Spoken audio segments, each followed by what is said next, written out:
최명하 목사의 주님의 학교 교실에 오신 것을 환영합니다. 반갑습니다. 예수님의 샬롬. 제가 주님의 학교에 다니면서 배운 그것을 전하는 거죠. 이제 그래서 졸업까지 주님이 말씀하셔서 금년 6월에는 마치셨어요. 44년 동안 그 교통사고 후부터 저에게 아주 무능하게 만드시고 저를 가르치신 주님의 학교입니다. 제가 만약 무능하게 되지 않았으면 주님의 이 깊은 내용을 알 수가 없는 거예요. 주님과 이렇게 가까워질 수가 없는 거예요. 그래서 모든 사람들은 어떤 극적인 그 어떤 사건이 있은 후에 주님을 만나는 것이 아주 거의 그 크게 쓰임 받은 분들도 그렇고 모든 성도들도 그 신앙 고백을 하는 것을 보면요, 전부 다 어려움 중에서 예수님 만났잖아요. 그러니까 그 당시는 힘들고 어려웠지만 그런 일이 없으면 주님을 그렇게 붙잡지 못했죠. 주님께 그렇게 기울이지는 못했죠. 그런 체험을 할 수가 없었죠. 그만큼 우리는 주님의 학교에 들어오게 하시는 그 은혜를 지내놓고 보니까 너무 감사한 거예요. 어떻게 우리가 인생으로 태어나서 하나님에게서 배우게 하시고 또 이제 좀 크니까 유치원에도 가게 하시고 좀 크니까 초등학교에도 가게 하시고 그 다음 중학교, 고등학교, 또 대학교, 또 대학원 이렇게 가듯이 주님의 학교에서 또한 이렇게 이런 일이 있다는 걸 우리는 전혀 모르잖아요. 숨겨진 비밀. 하나님께서 열심히 가르쳐 주신다고 해서 하늘의 귀한 것을 땅의 사람이 이렇게 꽉 막혔는데 열어주시지 않았는데 그걸 알 리가 있나요? 그래서 근데 이제 며칠 전에 제가 늘 나가고 만나는 원로 목사님들 중에서 아주 귀한 글을 보내주는 분이 있어요. 이렇게 보면 다 우리 삶에 유익한 글들이에요. 그런데 요 며칠 전에는 제가 이제 전하는 주님의 학교의 내용에서 전하는 그 낱말들이 많이 들어 있어요. 이게 그냥 뭐 인생 뭐 학교 뭐 몇 학년 뭐 이런 그걸로 넘어가면은 그냥 지나가는 건데 이 글을 전부 이제 읽어보니까 참 이거 쓴 분은 정말 이게 귀한 분이구나. 주님의 학교 동창이구나.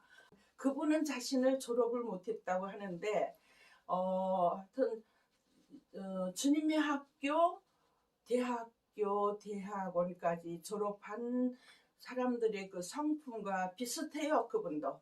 예, 그래서 이 글을 읽으면서 저는 이렇게 표현을 못하는데 이 글을 이제 그냥 넘겨버릴 일이 아니다 싶어서 오늘은 이걸 정리를 제가 해가지고 이렇게 좀 발표를 하려고 합니다. 지금 인생대학 무슨 과에 다니세요? 이렇게 제목이 이렇게 나와요. 저는 광야대학 고생과에 다니고 있어요. 광야대학이라면은 옛날에 구약시대의 광야 학교에서 모세 시대에 함께 했던 그 이스라엘 백성들보다는 한참 위죠. 지금 아직도 광야 학교지만 지금 대학을 말하고 있어요. 근데 그 당시는 정말 불평 많이 하고 막 그 순종하지 않고 그런 걸 많이 겪었잖아요. 그래서 여러 그 광야에 다른 시간에 제가 그 순서를 말하겠지만은 이걸 먼저 소개하겠습니다. 저는 광야대학 고생과에 다니고 있어요. 나는 아직도 이 학교에 다니고 있습니다.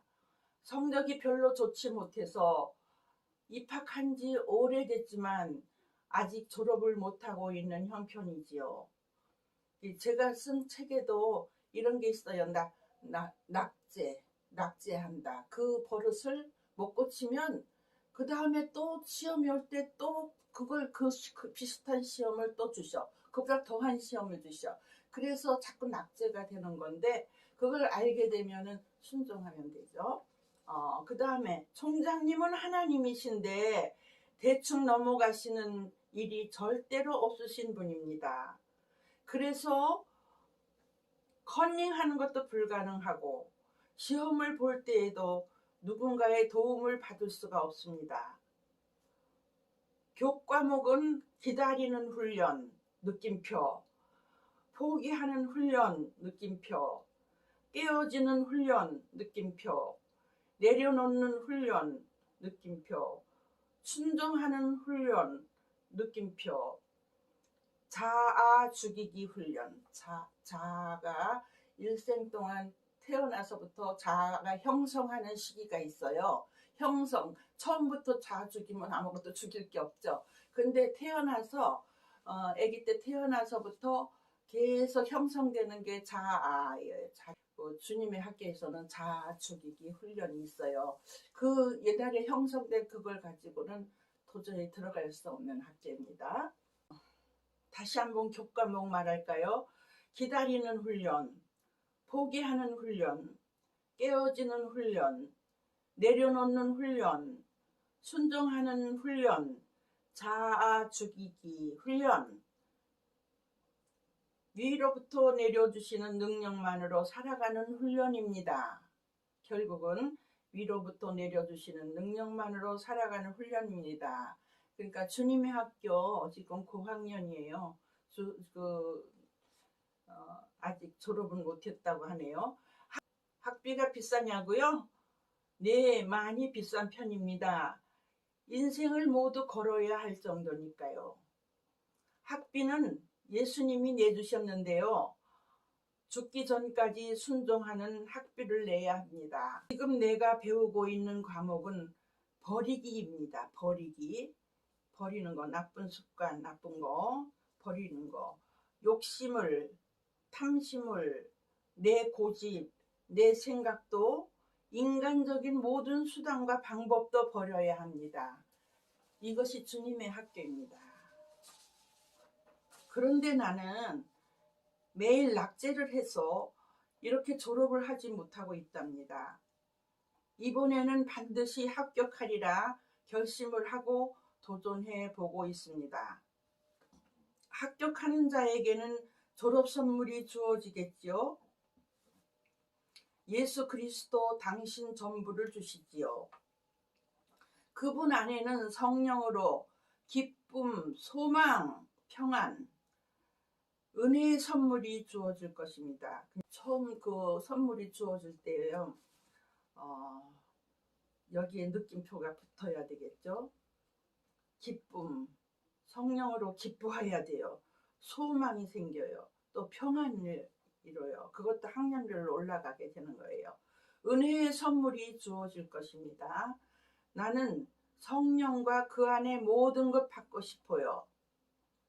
고생과를 졸업하고 헌신과 들어가서 선교과의 새로운 삶을 살았으면 싶습니다. 하나님 한 번만 눈 살짝 감아주세요. 졸업할 수 있도록 도와주세요. 이번 시험에는 꼭 합격할 수 있도록 제발 도와주세요. 은혜를 감사드리며 오늘도 말씀이 결론되고 결국은 하나님 말씀이 결론이 돼야 된다는 거죠. 진리가 복음이 결론되게 하소서. 세상과 타협하지 않고 오직 주의 은혜로 승리하게 하소서. 주님 한 분이면 충분한 삶으로 인도하소서. 이렇습니다. 이렇게 여기에 낙제, 졸업 이거 다 주님께서 나에게 명화에게 가르쳐 주신 낱말들이에요. 그래서 이런 명화가 이런 말을 하면은 별로 관심들을 안 가는데 그 목사님들이라고 해서 다 이거 알아듣는 게 아니거든요. 별로 관심 안 가져요. 근데 이분은 정말 이런 걸 선택해서 보내줬다는 게 너무 놀랍고 감사합니다. 정말 주님의 학교 대학에 지금 결국은 대학이에요. 이렇게 그러니까 이게 진리를 증거하기 위해서 비유와 상징과 또 오늘은 제가 그 책 제가 만든 그 책에서 이렇게 보다가 모형이라는 내용을 이제 보게 됐어요. 제가 썼어도 이제 다른 걸로 계속 가기 때문에 잊어버리는데 오늘은 이제 그 제목이 높은 하늘 아버지 집에 여기 처음 시작하는 글 쪽을 봤어요. 그러면서 이렇게 보면은 오래간만에 보면은 내가 쓴 것이 새로워지는 거죠. 내가 무슨 책에 무슨 말을 썼다 이런 거 전혀 모르고 주님이 인도하셔서 만들었기 때문에 다 주님의 책이에요. 그렇듯이 졸업도 지난번에 6월에 졸업식 노래로 또 졸업했다 그렇게 알리시고 또 이제는 그 글을 그 꿈속에서 본 거 글을 쓰지 못하게 그냥 생각을 안 나게 하셔. 꿈속 장면에서 늘 뭐가 있지만 그걸 글을 쓰도록 막 힘들게 이거는 주님이 주신 거니까 이거 써야 돼 그러고 막 그게 힘이 해도 막 그걸 모아서 쓰려고 그 마지막에는 그랬거든요. 근데 주님이 그 열심은 보셨어요. 열심은 보셨고 내 마음대로 하는 게 아니고 이렇게 사인을 해주시는 걸로 내가 알아듣게 되는 거죠. 그래서 오늘 이제 읽어드린 그 광야학교를 졸업하고 싶다. 이제 되게 연단이라고 그러죠. 연단이라고 그러는데 그 이스라엘 백성들도요 이런 게 있어요. 그 에스겔서에서 제가 이렇게 적어놓은 게 있는데 불에 던질 땔감 같은 예루살렘이 이스라엘 12지파에서 가장 귀한 그 높은 지대에 살면서 모든 행사를 모든 그 이스라엘 백성들이 하나님께 올리는 그 모든 행사를 할 때에는 예루살렘으로 올라갔어요. 지대가 평야지대도 있고 또 이제 세 가지로 나누는데 가장 높은 데가 예루살렘이에요. 예루살렘과 유다 지파가 가장 중요한 올라갔어요. 유다 지파도 예루살렘은 잘 알지만 유다 지파가 왜 귀한지를 아셔야 돼요. 유다 지파는 유다 12형제 중에 유다가 그래도 제일 생각이 좀 하나님께서 인정하실 만한 그런 재능이 있었던 것 같아요. 그래서 유다 지파는 처음서부터 나타나지 않을 때부터 하나님은 왕족으로 정하신 거예요.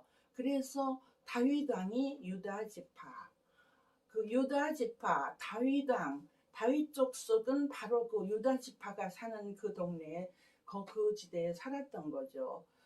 그래서 예루살렘과 유다 지파 두 지파만 남기고 열 지파는 북이스라엘이 됐잖아요. 그래서 이제 예루살렘이 중요한 거예요. 그 처음에 예루살렘을 정했기 때문에 하나님은 항상 예루살렘을 항상 말씀하시잖아요. 근데 이 이스라엘 백성들이 광야에서 나올 때부터 쭉 그 죄를 지었어요. 하나님을 순종할 줄 알았다면 예수님도 오실 필요 없으셨고 고난 당하실 필요도 없으셨겠죠.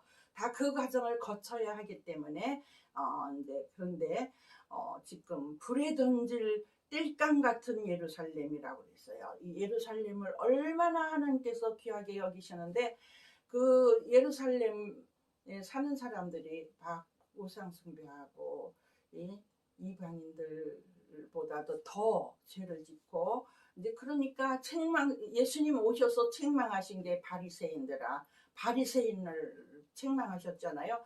바리새인은 가장 모범적이고, 그리고 성경을 에스라가 참 바리새인이었대요. 바리새인 지파.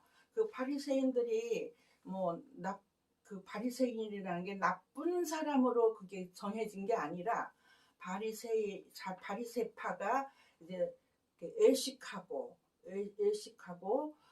죄를 짓고 형식적인 걸로만 지나가고 이렇게 하니까 예수님께서 가장 그래도 야단 치시는 분은 야단 맞는 사람들은 그 위에 사람이에요. 위에 사람. 결국은 백성들과 모든 그 고관들과 왕들과 막 다 같이 이제 같은 죄를 짓게 되니까 그 죄악의 마지막 때에 예수 그리스도께서 오셨어요. 그리고 이방인들에게까지 구원의 길을 이제 내주신 거죠. 그래서 그 죄를 지을 때 하나님께서 그 선지자를 통해서 하신 말씀이 가증한 예루살렘, 얼마나 가증하다는 말을 표현을 그 사랑의 하나님께서 그런 가증하다고까지 말씀하실까요? 그러니까 하나님이 다 주신 것 가지고 그 이방 신을 섬겼다니까요. 그만큼 하나님이 우리 인간적인 생각을 하면은 그 결혼을 했거나 약혼을 한 사람이 그 상대방에서 만약에 자기를 등지고 그런 짓을 했다면 얼마나 화가 났겠어요. 그렇게 하나님께서 표현하신 거예요.